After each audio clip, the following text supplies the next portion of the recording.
एक छोटे से गांव में रामू नाम का एक गरीब किसान रहता था। उसके पास बस एक छोटा सा खेत था और एक पुराना टूटा फूटा घर। हर दिन वो सुबह सूरज निकलने से पहले उठ जाता और खेत में काम करने चला जाता। लेकिन उसकी मेहनत के बावजूद उसकी हालत कभी नहीं सुधरती थी। गांव के लोग अक्सर उसका मजाक उड़ाते, अरे रामू, तेरी किस्मत में गरीबी ही लिखी है। रामू बस मुस्कुरा देता, लेकिन अंदर से टूट जाता था। परिवार की जिम्मेदारी रामू की एक बीवी सीता और एक छोटा बेटा चिंटू था। सीता हमेशा रामू को हिम्मत देती, एक दिन सब ठीक होगा रामू, तुम मेहनत करते रहो। लेकिन घर में खाने तक के पैसे नहीं होते थे। कई बार तो उन्हें आधा पेट खाना पड़ता था। मुसीबतों का पहाड़ एक साल गांव में भयंकर सूखा पड़ गया। फसल पूरी तरह बर्बाद हो गई। रामू के पास जो थोड़े बहुत पैसे थे वो भी खत्म हो गए। अब हालत ये हो गई कि घर चलाना भी मुश्किल हो गया। एक दिन रामू निराश होकर बोला, अब क्या करेंगे सीता, सब खत्म हो गया। सीता ने उसका हाथ पकड़ा, हार मत मानो, भगवान जरूर कोई रास्ता दिखाएंगे। बूढ़े बाबा से मुलाकात। एक दिन रामू जंगल की तरफ लकड़ी लेने गया। वहां उसकी मुलाकात एक बूढ़े बाबा से हुई। बाबा ने कहा, तू बहुत दुखी है बेटा। रामू ने अपनी सारी परेशानी बता दी। बाबा मुस्कुराए और बोले, अगर तू सच में मेहनती है तो ये बीज ले जा, ये साधारण नहीं है।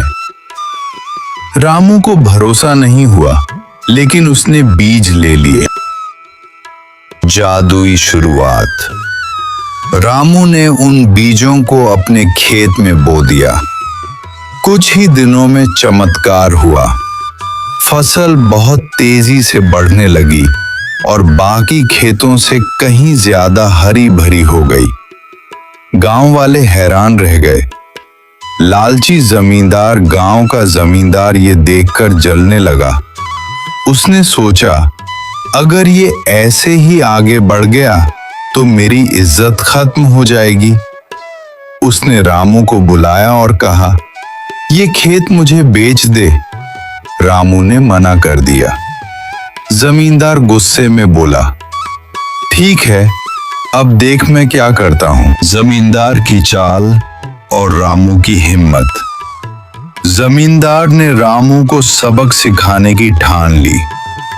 अगली ही रात उसने अपने आदमियों को भेजा और रामू के खेत में चोरी छिपे आग लगवा दी। सुबह जब रामू खेत पर पहुंचा तो उसकी पूरी फसल जल चुकी थी। रामू जमीन पर बैठकर रोने लगा, हे भगवान, मैंने क्या बिगाड़ा था। सीता और चिंटू भी आ गए। सीता की आंखों में आंसू थे, लेकिन उसने फिर भी रामू को संभाला। रोने से कुछ नहीं होगा, हमें फिर से शुरुआत करनी होगी। हिम्मत की नई रोशनी।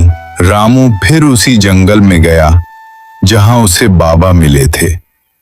वो जोर जोर से पुकारने लगा, बाबा, आप कहाँ हैं?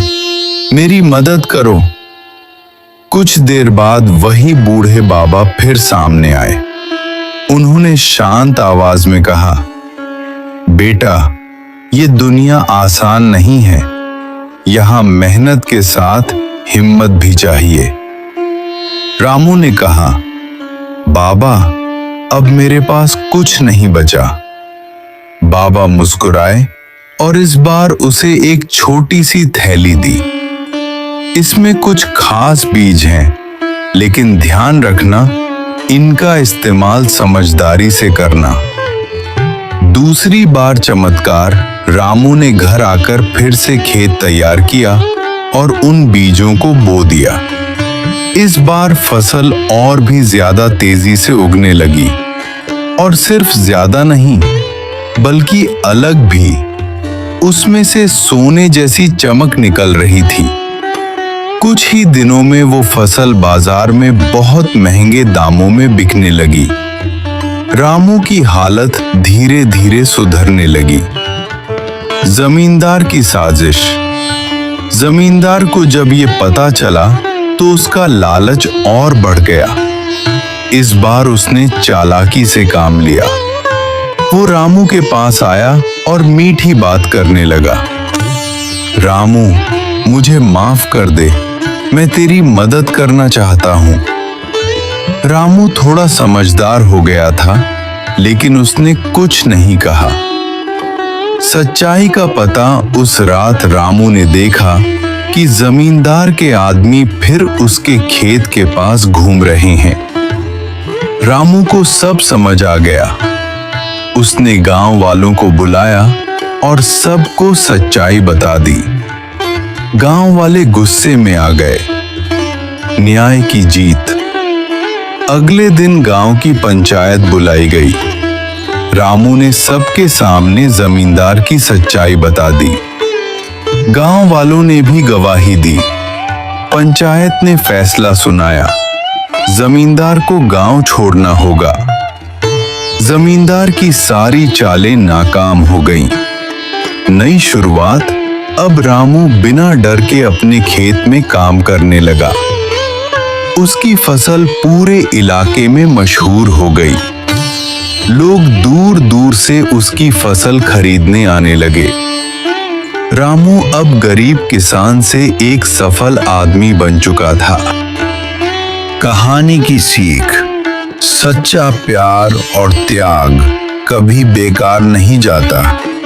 मेहनत से किस्मत बदली जा सकती है। तो दोस्तों, अगर आपको हमारी आज की कहानी अच्छी लगी हो और ऐसे ही कहानी वीडियो देखने के लिए सब्सक्राइब कर लेना।